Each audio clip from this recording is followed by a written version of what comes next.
Mr. Zuckerberg, if you've messaged anybody this week, would you share with us the names of the people you've messaged? Senator, no, I would probably not choose to do that publicly here.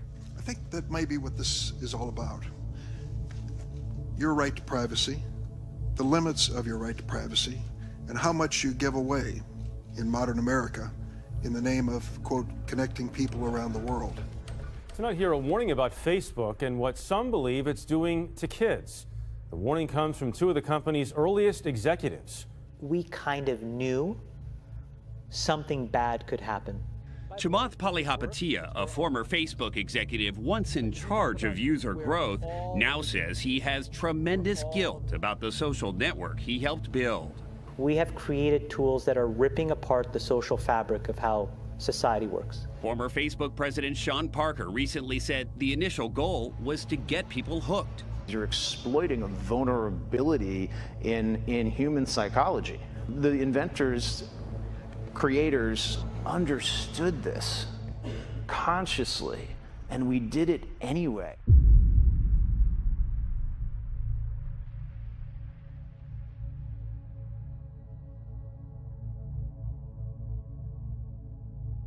People need to hard break from some of these tools and the things that you rely on.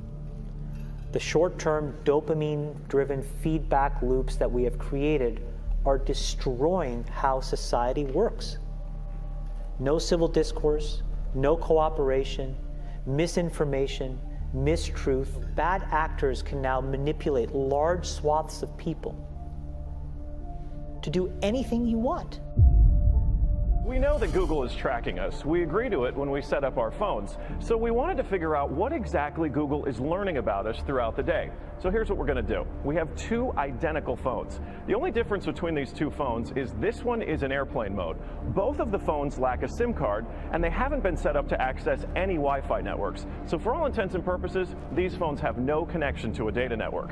We're going to keep them with us throughout the day. And while I travel around DC, we're going to figure out just what Google is finding out about me. Our tour around town was a 14-mile journey that lasted more than an hour. The entire time, the phones had no access to the internet. Oh my goodness. Not a Wi-Fi connection and not any cellular data service. It almost seemed quaint to assume that Google wouldn't even be able to collect data on me.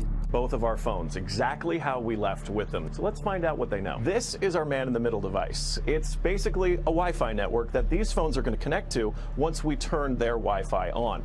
It's going to pass data through it on the way to Google, but on the way, we're actually going to get a copy of the same data that Google's going to get. We'll be able to decrypt it and then find out where we've been throughout the day. Within minutes, the numbers rolled in. The phone that wasn't on airplane mode registered more than 100 locations, 130 activities, and even 152 barometric readings. As soon as it hooked up to our Wi-Fi, it transmitted 300 kilobytes of data straight to Google. The phone even logged our exact locations, tracking us all around town, the Capitol, the hospital, the school, and the cathedral. Now you may notice what's missing here is the exact route that we took, but it got that data too. It knows when I got out of the car. The metadata has a time log down to the very second, tracking everything when they think that you're walking, riding, and yes, even getting out of the car. Okay, so you're thinking, this isn't a big deal. I'll just put my phone in airplane mode. Yeah, we thought of that too. This is the other phone that we had with us that no SIM card, also remained in airplane mode the entire time. Let's see what kind of data it captured. The phone with airplane mode activated actually logged more locations and activities than the other phone, and it also transferred hundreds of kilobytes of data to Google as soon as it was activated. The only thing that's missing from this map is our stop at the Children's Hospital, but it still knows we were there. There it is. Exiting vehicle, 100% accuracy. Through complicated user agreements and free software, Google gets users to sign away their privacy for nothing. The fallout is already hurting Facebook. A billionaire tech entrepreneur Elon Musk deleted his personal page and those for his SpaceX and Tesla car ventures. Well, WikiLeaks editor Julian Assange has also lashed out at the social network on Twitter. Others are rushing to do the same too, with the hashtag #DeleteFacebook trending. So when significant stress starts to show up in their lives, they're not turning to a person, they're turning to a device. They're turning to social media, They're turning to these things which offer temporary relief. We know, the science is clear, we know that people who spend more time on Facebook suffer higher rates of depression than people who spend less time on Facebook. 1 billion of us own a smartphone, and we know how addicting it can be. One former Google employee says this is no accident. Indeed, it is by design. Have you noticed if you ever log into Twitter, as an example? So there's an extra delay that you don't know how long it's going to take. It's between 2 and 3 seconds, where the number of new notifications on Twitter you have. So why is that there?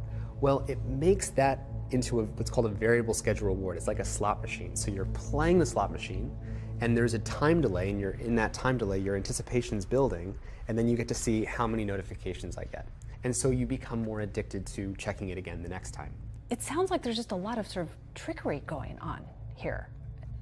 I call it the race to the bottom of the brainstem to, get people's attention at all costs. Never before in history have 50 mostly male 20 to 35-year-old designers living in California working at 3 tech companies influenced how 1 billion people spend their time. In a 2009 interview with the longtime CEO of Google, Eric Schmidt, who, when asked about all the different ways his company is causing invasions of privacy for hundreds of millions of people around the world, said this. He said, if you're doing something that you don't want other people to know, maybe you shouldn't be doing it in the first place. Now, there's all kinds of things to say about that mentality. The first of which is that the people who say that privacy isn't really important, they don't actually believe it. The very same Eric Schmidt, the CEO of Google, ordered his employees at Google to cease speaking with the online internet magazine CNET after CNET published an article full of personal, private information about Eric Schmidt, which it obtained exclusively through Google searches and using other Google products. This same division can be seen with the CEO of Facebook, Mark Zuckerberg, who in an infamous interview in 2010 pronounced that privacy is no longer a, quote, social norm. Last year, Mark Zuckerberg and his new wife purchased not only their own house, but also all 4 adjacent houses in Palo Alto for a total of $30 million in order to ensure that they enjoyed a zone of privacy that prevented other people from monitoring what they do in their personal lives. When Facebook was getting going, I had these people who would come up to me and they would say, I'm not on social media. And I would say, okay, you will be. And then they would say, no, I value my real life interactions. I value the moment. I value presence, and I value intimacy. And I would say, well, you're a conscientious objector. That's okay. You don't have to participate, but we'll get you eventually. and like, I don't know if I really understood the consequences of what I was saying. So, before we move off this privacy thing, and can you explain what this instant personalization thing was that you did, and why you did it, and what's the value of it to your users? Maybe I should take off the hoodie. Take off the hoodie. Go ahead. You want to? You want? Go ahead. Here. Can you get someone? No, it's... We're not even yelling at you. Yeah. Yet. We're not going to yell at them. No, we're of course not. That is a warm hoodie. Yeah, no, it's a thick hoodie. It's a company hoodie. We print our mission on the inside. What? Oh my really? God, the inside of the hoodie, everybody. Take a moment. What is it? Making the world more open and connected. Oh my God, it's like a secret Cool. cult. Look at that, making the world open and connected, stream graph platform, and this weird symbol in the middle that is probably for the Illuminati. The question basically of what information Facebook's collecting, who they're sending it to, and whether they ever asked me in advance my permission to do that. Is that a fair thing for a user of Facebook to expect? Yes, Senator. I think everyone should have control over how their information is used. And as we've talked about in some of the other questions, I think that is laid out in some of the documents. But more importantly, you want to give people control in the product itself. So the most important way that this happens across our services is that every day people come to our services to choose to share photos or send messages, and every single time they choose to share something, they have a control right there about who they want to share it with. But that level of control is extremely important. They certainly know within the Facebook pages who their friends are, but they may not know, as has happened, and you've conceded this point in the past, that sometimes that information is going way beyond their friends, and sometimes people have made money off of sharing that information.